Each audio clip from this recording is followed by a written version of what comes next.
नमस्कार, आप देख रहे हैं न्यूज़ वन इंडिया। मैं हूं आपके साथ ऋतु तोमर। उत्तर प्रदेश विशेष की शुरुआत करेंगे बड़ी खबर के साथ। मुंबई में चला सीएम योगी आदित्यनाथ का जादू। मुंबई में बड़े फिल्मी हस्तियों से सीएम योगी आदित्यनाथ ने मुलाकात की। महाराष्ट्र के सीएम उद्धव ठाकरे के आरोपों पर सीएम योगी का पलटवार कि मैं छीनने नहीं आया हूं, ये ओपन मार्केट कंपटीशन है। मुंबई फिल्म सिटी जैसा है वैसा ही काम करेगा, यूपी का फिल्म सिटी अपना काम करेगा। तो सीएम योगी आदित्यनाथ ने इस दौरान पलटवार करते हुए ये बातें कही। उन्होंने साफ कहा कि मैं छीनने नहीं आया हूं, ये ओपन मार्केट कंपटीशन है। मुंबई फिल्म सिटी जैसा है वैसा ही काम करेगा, यूपी का फिल्म सिटी अपना काम करेगा।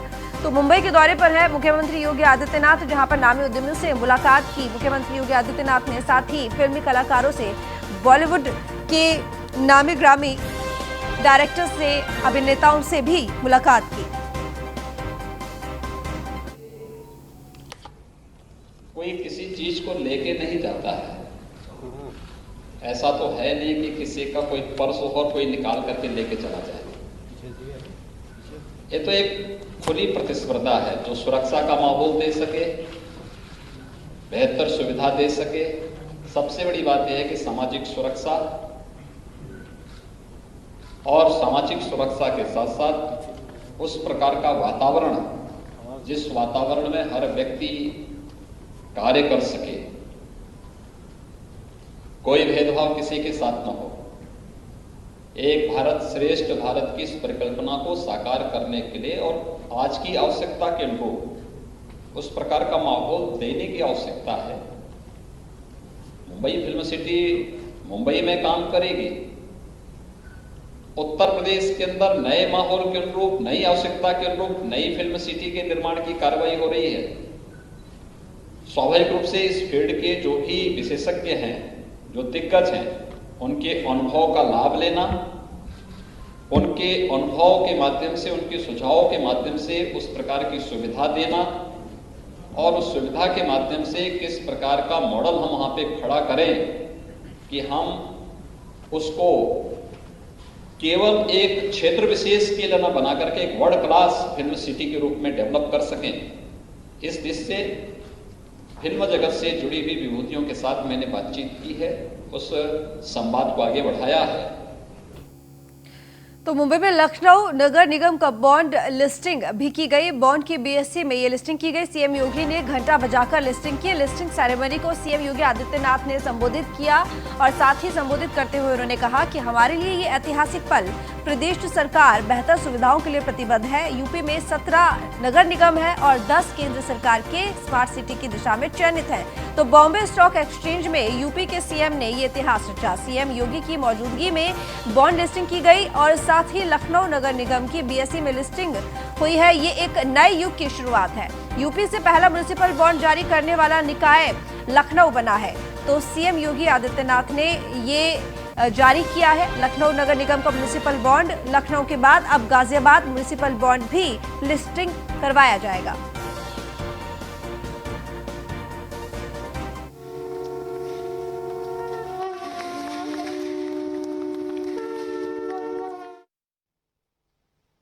Estate business reform action plan 2019 के अंतर्गत उत्तर प्रदेश ने अपनी रैंकिंग में 10 पायदान का सुधार करते हुए उपलब्धि हासिल की है। म्युनिसिपल बॉन्ड, नगरीय स्थापना एवं नागरिक सुविधाओं जैसे पेयजल, सेवा, सभी के लिए आवास आदि को विकसित करने के लिए बाजार से ऋण के रूप में पूंजी प्राप्त करने का एक साधन है। तेजी से बढ़ते शहरीकरण में संविधान की मूलभूत अवधारणा स्वायत्तता एवं स्वावलंबन के अनुरूप स्थानीय निकायों के उन्नयन के साधन के रूप में म्युनिसिपल बॉन्ड एक उत्तम विकल्प है। कोविड-19 की परिस्थितियों में उत्पन्न वर्तमान आर्थिक परिदृश्य में 200 करोड़ रुपए के म्युनिसिपल बॉन्ड से लखनऊ नगर निगम आत्मनिर्भरता की ओर आगे बढ़ने की दिशा में अग्रसर होगा। म्युनिसिपल बॉन्ड ने नगर निगम में प्रशासनिक और वित्तीय सुधार सुगम होगा और नागरिकों को बेहतर सुविधाएं प्रदान करने में भी मदद मिलेगी। प्रदेश सरकार शहरी क्षेत्र की जनता को बेहतर सुविधाएं उपलब्ध कराने के लिए प्रतिबद्ध है। शहरी गरीबों का कल्याण राज्य सरकार की प्राथमिकताओं में शामिल है। उत्तर प्रदेश में 17 नगर निगम हैं। इनमें से 10 नगर निगम केंद्र सरकार के स्मार्ट सिटी मिशन में चयनित हैं। प्रदेश सरकार अपने संसाधनों से शेष 7 नगर निगम को बेहतर बनाने की दिशा में कार्य कर रही है। प्रदेश में स्वच्छ सर्वेक्षण 2020 में सर्वाधिक पुरस्कार उत्तर प्रदेश ने प्राप्त किए। इस राष्ट्रव्यापी सर्वेक्षण के शीर्ष 12 अवार्ड में से राज्य को 2 अवार्ड प्राप्त हुए। प्रदेश के 19 नगर निकायों ने स्वच्छ सर्वेक्षण 2020 की विभिन्न श्रेणियों में उत्कृष्ट प्रदर्शन करते हुए राष्ट्रीय स्तर पर सम्मान प्राप्त किए। भारत सरकार द्वारा संचालित पीएम स्वनिधि योजना में देश के टॉप 10 नगर निगमों में प्रदेश के 7 नगर निकाय वाराणसी, लखनऊ, आगरा, प्रयागराज, गोरखपुर, गाजियाबाद, कानपुर सम्मिलित हैं। तो सीएम योगी ने उद्योगपतियों से मुलाकात की। मुंबई में देश के चुनिंदा उद्योगपतियों से ये मुलाकात की गई है और साथ ही उन्होंने कहा कि हम सुरक्षा, सम्मान और माहौल देंगे। आप उत्तर प्रदेश में निवेश करें। आबादी हमारा संसाधन है और आपके लिए बाजार, हर जिले के एक जिला एक उत्पाद के लिए क्लस्टर बनाएंगे। आप लोग इन सेक्टर्स में भी निवेश कर सकते हैं। पीपीपी मॉडल पर बना सकते हैं मेडिकल कॉलेज। प्रदेश के कुछ हिस्सों में सुपर स्पेशलिटी अस्पतालों की भी जरूरत है। तो कुछ इस तरह की बातें मीटिंग के दौरान मुख्यमंत्री योगी आदित्यनाथ ने कही। तो आपको बता दें, नामी उद्योगपतियों से मुलाकात की, बैठक की, साथ ही कलाकार भी शामिल रहे बॉलीवुड के। और निवेशकों को लुभाने के लिए किस तरीके से कार्य किया जाएगा और किस तरीके से इंडस्ट्रियल एरिया को बढ़ाया जाएगा, इस बारे में चर्चा की गई। साथ ही उद्योगपतियों की तरफ से भी काफी पॉजिटिव रिस्पांस इस मीटिंग में रहा।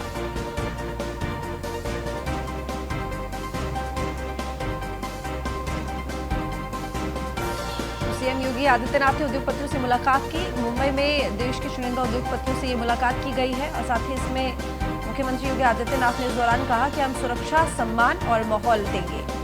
तो आप उत्तर प्रदेश में निवेश करें। आबादी हमारा संसाधन है और आपके लिए बाजार है। हर जिले के एक जिला एक उत्पाद के लिए क्लस्टर बनाए जाएंगे।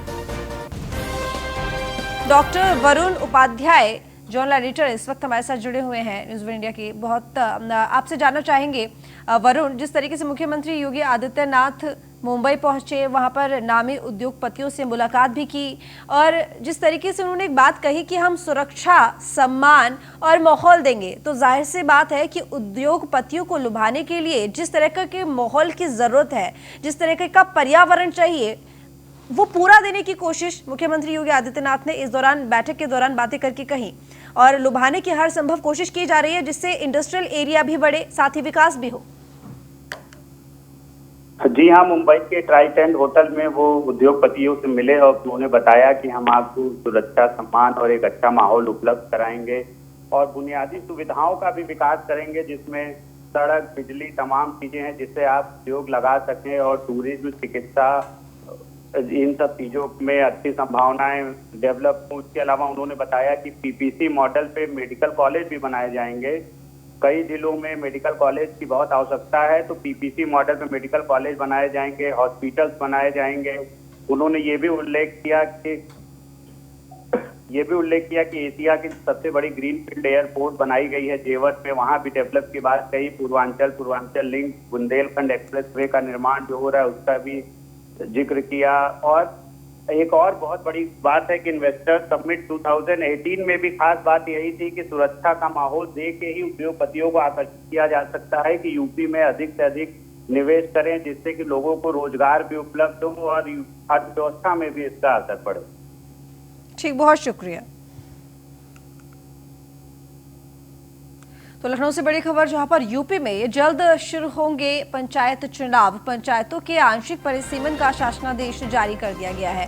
3 से 6 जनवरी तक प्रदेश के निर्वाचन क्षेत्रों की अंतिम सूची जारी होगी और 27 दिसंबर से 2 जनवरी तक आपत्तियों का निस्तारण भी कर दिया जाएगा। तो सूची और प्रकाशन 12 से 21 दिसंबर तक तय किया जाएगा। तो इस वक्त की बड़ी खबर आपको बता रहे हैं, यूपी में पंचायत चुनाव जल्द हो सकते हैं, जिसको लेकर अब तैयारियां जोरों शोरों से चल रही हैं। पंचायतों के आंशिक परिसीमन का शासनादेश भी जारी कर दिया गया है। 3 से 6 जनवरी तक प्रदेश के निर्वाचन क्षेत्रों की अंतिम सूची जारी होगी। 27 दिसंबर से 2 जनवरी तक आपत्तियों का निस्तारण होगा। सूची और प्रकाशन 12 से 21 दिसंबर तक होगा।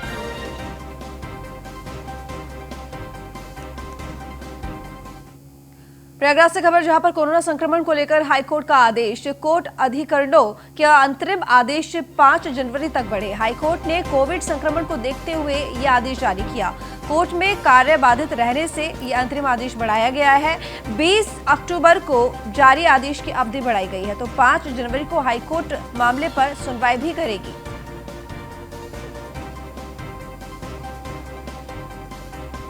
प्रयागराज से खबर, जहां पर कोरोना संक्रमण को लेकर हाईकोर्ट का आदेश। कोर्ट अधिकरणों के अंतरिम आदेश 5 जनवरी तक बढ़े और हाईकोर्ट ने कोविड संक्रमण को देखते हुए यह आदेश जारी किया है। तो कोर्ट में कार्य बाधित रहने से ये अंतरिम आदेश बढ़ाए गए हैं। 20 अक्टूबर को आदेश की अवधि बढ़ाई गई। 5 जनवरी को हाईकोर्ट मामले पर सुनवाई करेगी।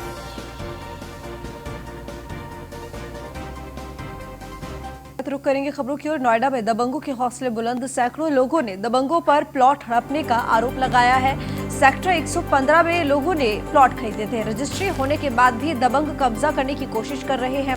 सैकड़ों लोगों ने डीसीपी कार्यालय पहुंचकर मदद की गुहार लगाई है। तो नोएडा से ये बड़ी खबर आपको बता रहे हैं, जहां पर दबंगों के हौसले बुलंद हैं। सैकड़ों लोगों ने दबंगों पर प्लॉट हड़पने का आरोप लगाया है। सेक्टर 115 में लोगों ने प्लॉट खरीदे थे। रजिस्ट्री होने के बाद भी दबंग कब्जा करने की कोशिश कर रहे हैं। तो सैकड़ों लोगों ने डीसीपी कार्यालय पहुंचकर मदद की गुहार लगाई। तो नोएडा के सेक्टर 115 का मामला, जहां पर सैकड़ों लोगों ने प्लॉट खरीदे, लेकिन उसके बावजूद भी दबंग वहां पर रजिस्ट्री होने के बावजूद भी कब्जा करने की कोशिश कर रहे हैं, जिसके बाद लोग डीसीपी ऑफिस पहुंचे और न्याय की गुहार लगाई। मामला है कि वहाँ पे जो है सभी लोग अपना अपना पैसा दिए हुए हैं और कुछ की रजिस्ट्रियाँ हो चुकी हैं और कुछ की रजिस्ट्री अभी बाकी भी हैं। किसान हालांकि करने के लिए तैयार है, लेकिन कुछ लोग जैसे इन्होंने बताया वो आते हैं और आकर के उसको काम को रुकवाते हैं। कौन लोग हैं, क्यों आते हैं? जब जमीन किसान की है, किसान ने लिख दिया, फिर दिक्कत कहाँ आ रही है? वो आसपास के ही लोग हैं। अब ये समझ में नहीं आता उनका क्या इसमें मकसद है। वो कह रहे जी कुछ हमारी भी ज़मीन है इसमें। तो कई बार ये जो ज़मीन है नाप तोल भी इसकी हो गई है, तब भी आकर के अब दुखी किया जा रहा लोगों को। ये लोग गरीब लोग हैं, सब के सब हम और पैसा दिए हुए हैं अपना, और पैसा दे करके। कितने लोग आप आए हुए डीसीपी कार्यालय पे? आज हैं कम से कम 60-70 लोग हैं यहाँ पे। 60-70 लोगों की संख्या है यहाँ। तो इसी कारण जो है सब लोग इकट्ठा होकर यहाँ पे आएगी ताकि हमारी समस्या का समाधान। हम लोग यहाँ एप्लीकेशन देने आए थे कि हमारे जो सेक्टर 115 वहाँ पर हम सब ने ज़मीन ली हुई है, लेकिन उस ज़मीन पे हमें कब्जा नहीं लेने दिया जा रहा है। मकान बना रहे हैं, मकान नहीं बनाने दे रहे हैं। और वहाँ पर लोकल कुछ लोग हैं, डीलर के नहीं है, डीलर हमें बनाने के लिए कह रहे हैं, लेकिन लोकल कुछ लोग हैं जो आकर के गुंडागर्दी करते हैं, लेबर को मारकर भगा देते हैं, बाकी चीज़ों के लिए मना कर सबको भगाते रहते हैं, मारते हैं, कुछ मटेरियल नहीं गिराने देते हैं। हमने 100 नंबर पे फ़ोन किया, पुलिस आई, पुलिस एक बार कह गई ठीक है आप बनाओ, फिर हमने बनाना शुरू किया, फिर दोबारा गुंडागर्दी और दोबारा पुलिस जब आती तो कहती नहीं तुम्हें बनाने नहीं देंगे। हम अभी आए थे डीसीपी सर के पास, तो इन्होंने बोला ये हमारा काम नहीं है, ये अथॉरिटी में जाओ, अथॉरिटी वाले देखेंगे। हम कई जगह जा चुके हैं, कहीं से भी हमें कोई रिस्पांस नहीं मिल रहा है और बहुत परेशान। वहाँ पर घर बन रहा है, बनाने नहीं देते जो भी लोग आते हैं। पुलिस वाले परसों आए थे, मिस्त्री लोग को पकड़ लिया और बनाने के नहीं दे रहे थे। कितना आपने पैसा दे दिया? कौन लोग जो नहीं बनाने दे रहे हैं? 7 लाख रुपया दिया, कैश पूरा, रजिस्ट्री हो चुकी है। कितने गज का प्लॉट है? 62 गज का। पुलिस क्या कहती है? पुलिस कह रही है नहीं। तो निशांत शर्मा ब्यूरो चीफ ज्यादा जानकारी के साथ इस वक्त हमारे साथ जुड़े हुए हैं। निशांत, कुछ लोगों ने 115 सेक्टर में प्लॉट खरीदे हैं, लेकिन उसके बावजूद भी, बल्कि उन प्लॉटों की रजिस्ट्री भी हो रखी है, ये दबंग क्यों कोशिश कर रहे हैं वहां पर कब्जा करने की? और जब ये लोग डीसीपी ऑफिस पहुंचे तो फिर क्या कुछ आगे कार्रवाई की गई?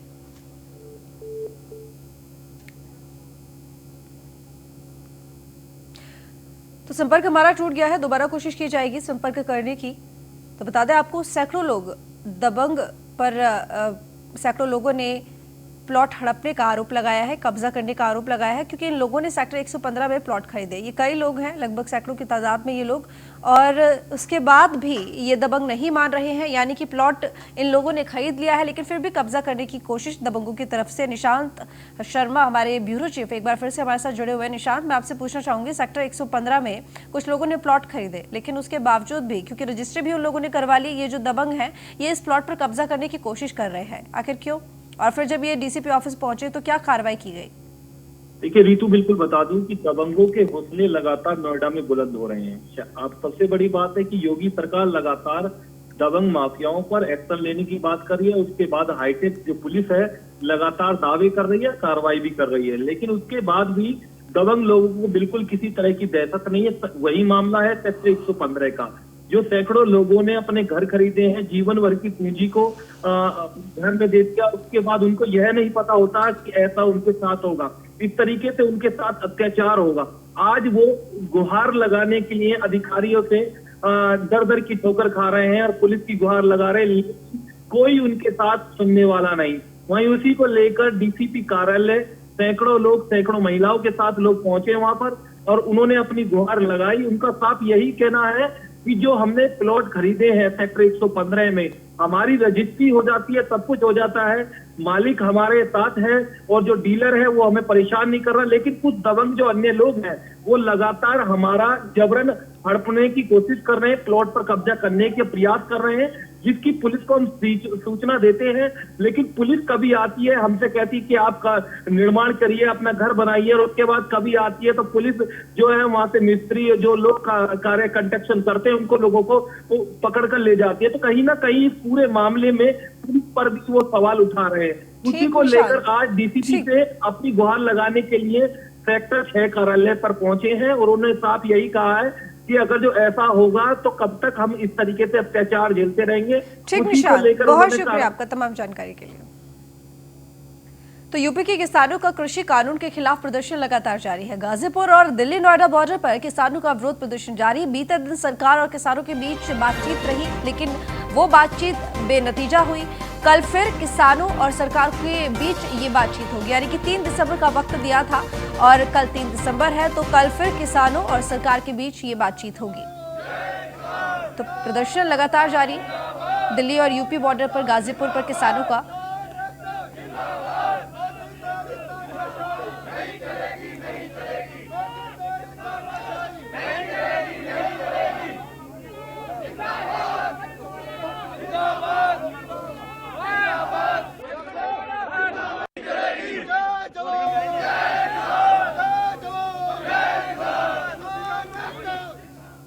तो कृषि बिल के विरोध में यूपी के अलग अलग गांवों से आए किसान दिल्ली यूपी बॉर्डर पर पहुंचकर प्रदर्शन कर रहे हैं। इस दौरान हमारे संवाददाता गौरव यादव ने आंदोलन कर रहे किसानों से बात की और किसानों ने खुलकर अपनी बात रखी। देखिए रिपोर्ट। सरकार को गहरी नींद से जगाने किसानों ने यूपी दिल्ली बॉर्डर के पास ही नेशनल हाईवे पर अपना एक नया गाँव बसा लिया। सरकार झुकती है या किसान यहाँ से बैरंग लौटते हैं।